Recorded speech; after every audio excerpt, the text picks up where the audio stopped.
ये एक ऐसे आदमी की कहानी है जो अपनी गाड़ी खराब होने की वजह से दफ्तर से घर पैदल जा रहा था। शाम का समय था और पार्क में बच्चे खेल रहे थे।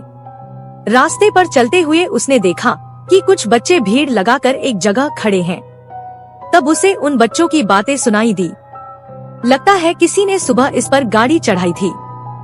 ये सुनते ही वो आदमी बच्चों के बीच में जाता है, जहाँ उसे एक मरी हुई बिल्ली दिखती है।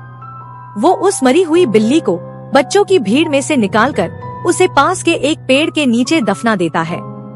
इसके बाद वो अपने घर चला जाता है। उस रात वो आदमी शाम की बात को भूलकर आराम कर रहा था। तब उसे एक रोने की आवाज सुनी जो बिल्ली के म्याऊं म्याऊं करने जैसी लग रही थी। तब उसे उस शाम की बातें याद आई। नहीं, ये नहीं हो सकता, वो सोचने लगा। उसे अगले दिन जल्दी उठना था, इसलिए उसने बिस्तर पर जाने का फैसला किया। पर जैसे ही वो बिस्तर पर लेटता है, बिल्ली के रोने की आवाज और करीब से आने लगती है।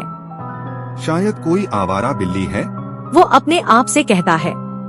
लेकिन वो रोने की आवाज रुकती नहीं है, बल्कि ऐसा लगता है कि रोने की आवाज उस कमरे में से ही कहीं से आ रही थी।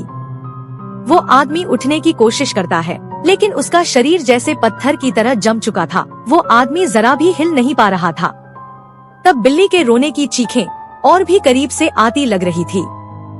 आखिरकार ये आवाज उसके तकिए के पास से आने लगी और तब इस आवाज ने रोते हुए ही पूछा, अंकल, आपने मेरी बिल्ली को तो दफना दिया, पर आप मुझे क्यों भूल गए?